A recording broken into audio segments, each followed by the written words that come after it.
तो दो व्यक्ति थे इस कहानी में, दो व्यक्ति थे जो एक साधु महात्मा के आश्रम पर, उनकी कुटिया पर रोज जाया करते थे, डेली जाया करते थे, जैसे और लोग, हम लोग अपने जीवन में इस प्रकार।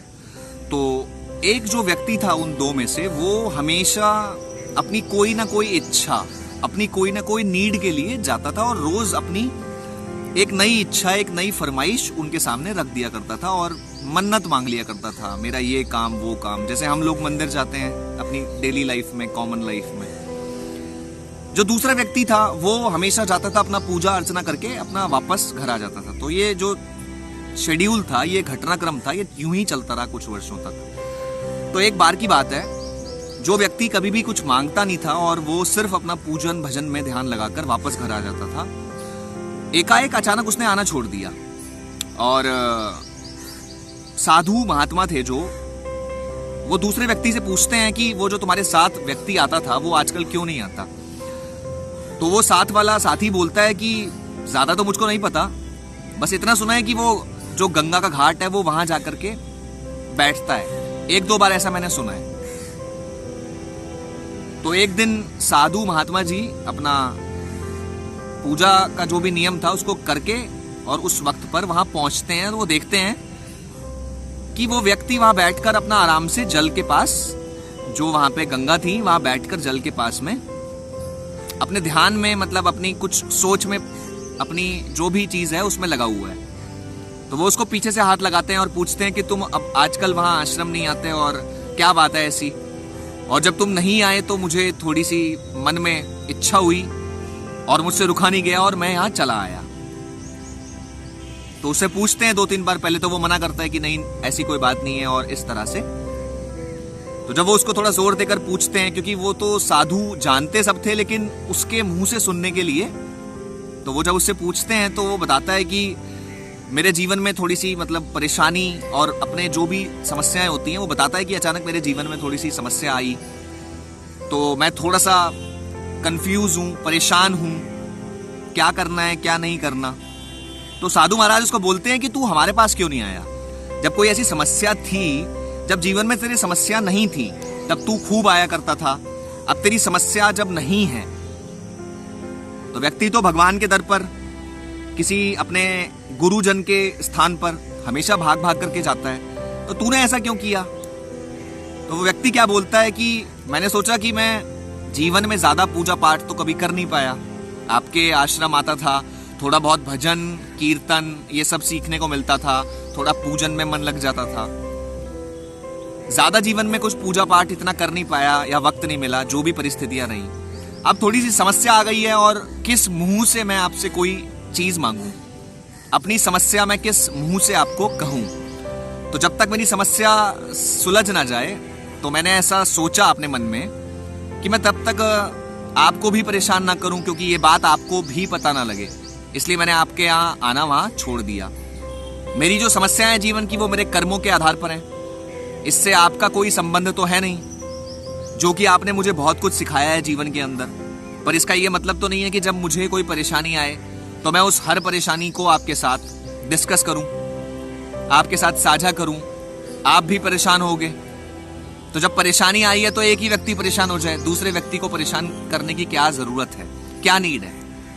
तो इस चीज को हमें जीवन के अंदर कितनी गहराई से समझना चाहिए। तो जब वो उससे पूछते हैं कि क्या तू मुझे अपना नहीं मानता, तो कहते हैं मैं आपको अपना बिल्कुल सर्वस्व मानता हूं, बिल्कुल डेडिकेटेड हूं आपके प्रति। लेकिन जिसके प्रति हम डेडिकेटेड होते हैं, सब कुछ समर्पण कर देते हैं, पर इसका मतलब, इसका अर्थ ये नहीं होता कि हम उससे कोई भी चीज को, अपनी समस्या को बार बार उससे रिपीट करते हैं। ये तो हिसाब किताब वाला फॉर्मूला हो गया।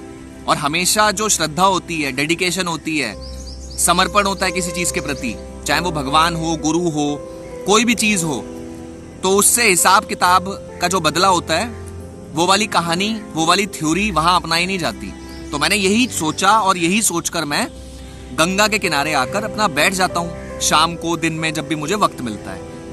और जब ये समस्या मेरी ठीक हो जाएगी तो मैं आपके पास वापस पहले की तरह आना शुरू कर देता। सिर्फ मैं इसलिए नहीं आया क्योंकि आपको दुख देकर, क्योंकि आप मेरे अपने हो ऐसा मुझे लगता है, मैंने आपके साथ सब कुछ अपने जीवन की काफी सारी चीजें सीखी हैं आपसे।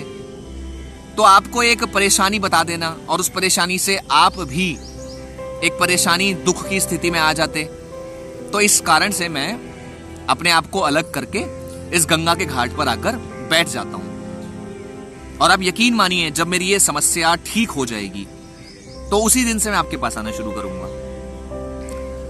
तो वो गुरुदेव जो होते हैं वो वहां से चले जाते हैं वापस। अगले दिन वो अपने शिष्यों की मंडली में एक कथा सुनाते हैं और बताते हैं कि जीवन में हम रोज भगवान के मंदिर जाते हैं, रोज उसके सामने हाथ जोड़कर खड़े हो जाते हैं। कभी हमने इस सवाल को अपने दिमाग में, मन मस्तिष्क में सोचने की कोशिश करी कि वो भगवान ऐसा भी तो हो सकता है कभी बोर हो जाता हो।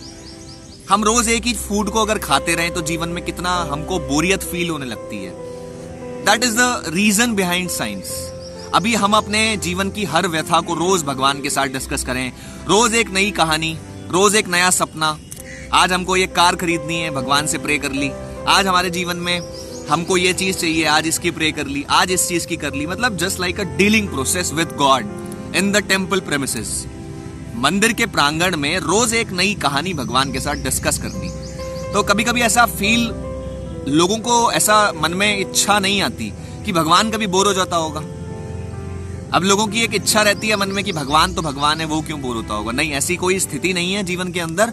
तो वो समझाते हैं अपने शिष्यों को कि जीवन के अंदर आप इस तरह से प्रार्थना करो। मंदिर सिर्फ इसलिए जाओ क्योंकि वहां जाने से आपको ऊर्जा मिलती है। The power of faith, the power of vibrations, उसको कैरी करो, उसके संग बनो, उसकी ओट में जाओ, ना कि रोज प्रार्थना करने के लिए। आपके जैसे बताते हैं वो गुरुदेव की, जैसे किसी के पड़ोस में रोज आदमी कोई आता है, रोज बैठने आता है और रोज किसी पड़ोसी को बोलता है आज मेरी ये समस्या है, इसको सुलझाओ, आज इसकी समस्या है। तो ऐसे बहुत दिन बीत जाते हैं। तो एक दिन जब वो आता है तो वो अपनी बीवी को बोलते हैं कि अगर वो आए तो उसको मना कर देना, मैं घर पर ही नहीं हूं। और अगर वो व्यक्ति उसके घर रोज हालचाल पूछने जाए और एक कॉमन लाइफ की बातें डिस्कस करे, हमेशा अपनी समस्याएं, अपनी इच्छाएं उसके ऊपर ना थोपे, उसको ना कहे, तो वो व्यक्ति स्वयं उठ करके उसके घर जाकर देखता है कि 2 दिन हो गए ये मेरे घर नहीं आया। ये कॉमन एग्जांपल है एक लाइफ का। तो भगवान हमेशा सपनों के माध्यम से हमसे जुड़े।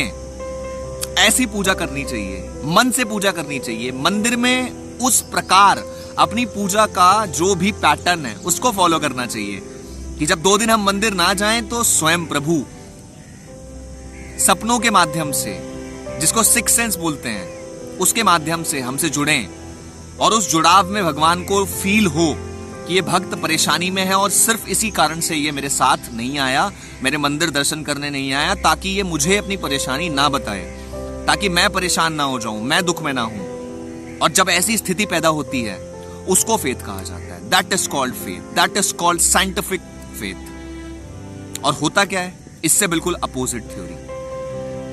रोज हाथ जोड़ जोड़ कर एक नई फरमाइश भगवान के आगे। भगवान से हमेशा मांगना नहीं चाहिए, भगवान को हमेशा देना चाहिए। अब इसमें बड़ी कंफ्यूजन होती है, क्या दें।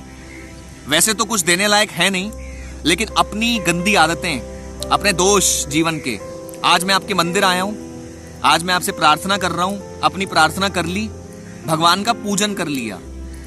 भगवान के सामने जब नतमस्तक होते हैं तो प्रार्थना के लिए होना चाहिए। प्रार्थना, उसके नाम का आवाहन, उससे इच्छाएं मांगने के लिए नहीं। और जब हम उसका आवाहन करते हैं और कभी जीवन में ऐसी स्थिति आ जाती है कि हमें उसके पास जाने का मौका नहीं मिल रहा, तो घर से बैठ करके प्रार्थना करते हैं।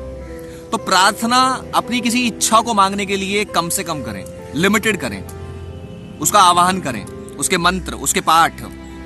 और जब ऐसा करते हैं तो पूर्ण शरणागति आती है, सेटिस्फैक्शन मिलती है, संतुष्टता मिलती है। लोग कहते हैं जीवन की सबसे अनमोल चीज कौन सी है, जीवन की सबसे प्रेशियस चीज कौन सी है। अगर एक शब्द में उसको अगर कैलकुलेट किया जाए, दैट इज कॉल्ड सेटिस्फैक्शन, संतुष्टता। और जीवन में बड़े से बड़े व्यक्ति को संतुष्टता के भाव तभी उत्पन्न होते हैं जब भगवान से मांगना छोड़ दिया जाता है। जब भगवान के पास रोज रट्टू तोता की तरह जब जाती है पब्लिक, लोग जाते हैं अपनी चीजों के लिए। साधु महाराज खुद उठकर उस गंगा के घाट पर पहुंचते हैं कि मेरा जो शिष्य है, आज उसको कौन सी परेशानी हो गई, कई दिनों से वो आश्रम के प्रांगण में नहीं आया। That story just connected to the temple premises. मंदिर के प्रांगण में बैठे हुए भगवान, वहां स्थान लेकर बैठे हुए भगवान के मन में ऐसी इच्छा उत्पन्न हो कि मेरा शिष्य, मेरा भक्त जीवन के अंदर शायद किसी परेशानी में है और मैं उस परेशानी में ना आ जाऊं, वो मुझसे डिस्कस ना करे, इसलिए वो कई दिनों से मेरे पास नहीं आया है। तो भगवान 100% सपनों के माध्यम से, अपने चिन्हों के माध्यम से या किसी व्यक्ति के माध्यम से हम तक पहुंचता है।